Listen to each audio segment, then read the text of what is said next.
My interest in weather began when I was 5 years old. I can remember telling my Sunday school teacher that I was going to be a weatherman when I grew up. Growing up in rural Edgar County, I was able to experience the wide range of weather conditions we experience in the Midwest, and my first forecasting job was offered my sophomore year of high school at the local newspaper in Paris, the Prairie Press.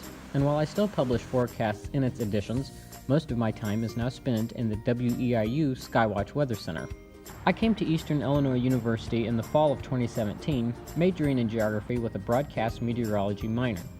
I quickly became involved at WEIU Newswatch, an award-winning live half-hour newscast that airs weekdays at 5:30.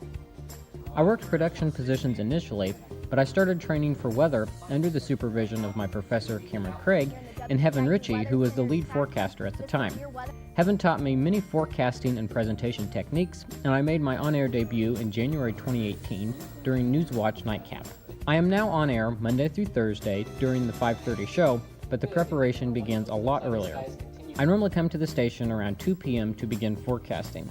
We use different forecast models to prepare our forecasts, so this process can take up to an hour during significant weather systems like snowstorms and severe thunderstorms.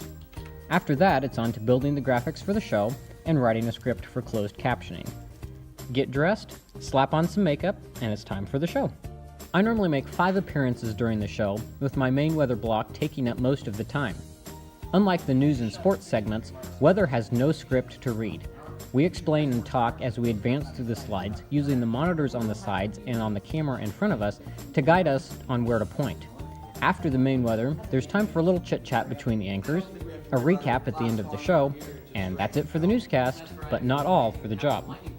In addition to the newscast, I'm responsible for severe weather coverage for WEIU's 16 counties.